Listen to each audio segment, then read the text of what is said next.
तत्रासर्जं मया दृष्टं श्रूयतां तन्मुनीश्वरा।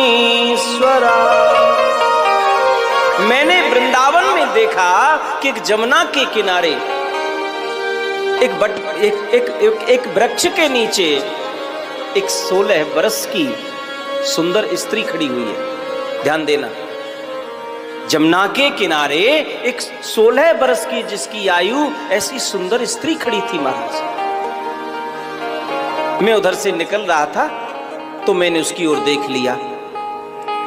मैंने देखा तो वो माता के बगल में 2 बुजुर्ग पुरुष पड़े हुए थे अचेत अवस्था में, उन्हें कोई होश नहीं था महाराज। हजारों स्त्रियां उसकी सेवा में जुटी थी महाराज, लेकिन फिर भी वो माता प्रसन्न नहीं थी।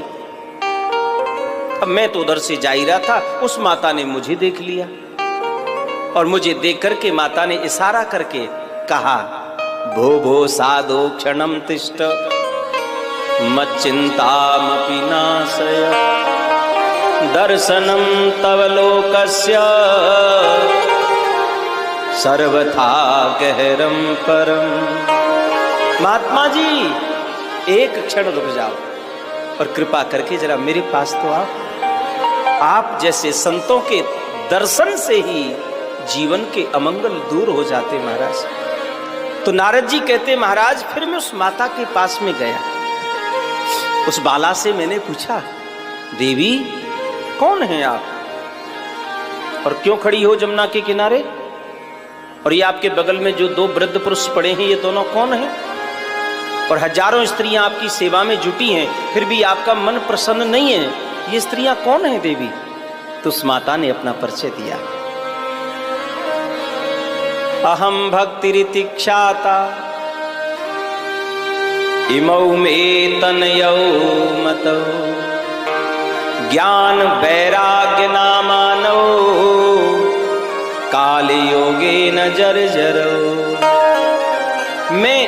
मैं भक्ति देवी हूं महाराज। दक्षिण भारत में प्रकट हुई थी मैं, गुजरात गई तो जीर्ण शीर्ण हो गई, कर्नाटक पहुंची तो कभी घट जाती कभी बढ़ जाती। मैं जहां भी गई परेशान रही महाराज।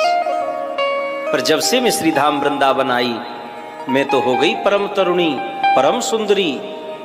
पर मेरे बगल में जो 2 वृद्ध पुरुष पड़े हैं ना महाराज, ये दोनों मेरे ही पुत्र हैं। एक ज्ञान है तो दूसरा वैराग्य। कितने बड़े संकट की बात है?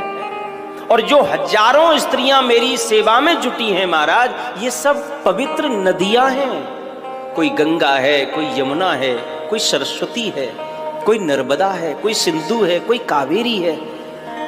ये कोई साधारण स्त्री नहीं है।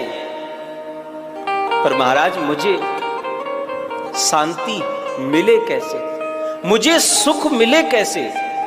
अरे महाराज, माता की युवा अवस्था में यदि पुत्र वृद्ध हो जाए, इससे बड़ा मां के लिए तकलीफ का कारण और क्या हो सकता है?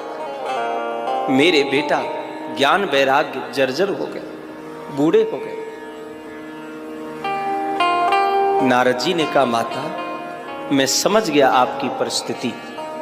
आपके बेटा ज्ञान और वैराग्य वृद्ध इसलिए बने हैं कि इनको किसी ने अपनाया नहीं है, नहीं अपनाया। ज्ञान के लिए हमारे पास समय है ही कहां, नहीं हमारे पास टाइम ज्ञान के लिए।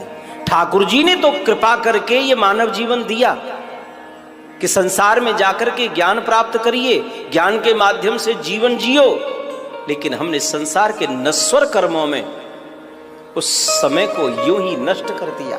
ज्ञान के लिए टाइम नहीं है। किसी को पूछो, अरे भैया शुक्रताल कथा है रही आजा, अरे महाराज कहा बता मैं टाइम ना समय ना आवे को तो मन करे पर समय ना है महाराज, बड़ी समस्या है, टाइम नहीं है। ज्ञान के लिए समय नहीं है हमारे पास। रही बात वैराग्य की, तो वैराग्य के मार्ग पर कोई चलना नहीं चाहता।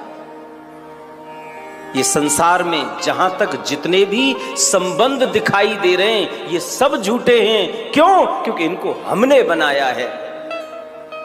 सच्चा संबंध तो आत्मा का मात्र परमात्मा से है, और इस बात का जो अनुभव है उस अनुभव का नाम ही वैराग्य है।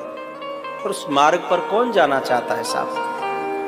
तो नारद जी कहते हैं, माता मैं समझ गया आपकी परिस्थिति, पर आप चिंता मत करो, आपके बेटा ज्ञान वैराग्य को मैं जवान बनाऊंगा, जन जन में मैं आपका प्रचार करूंगा।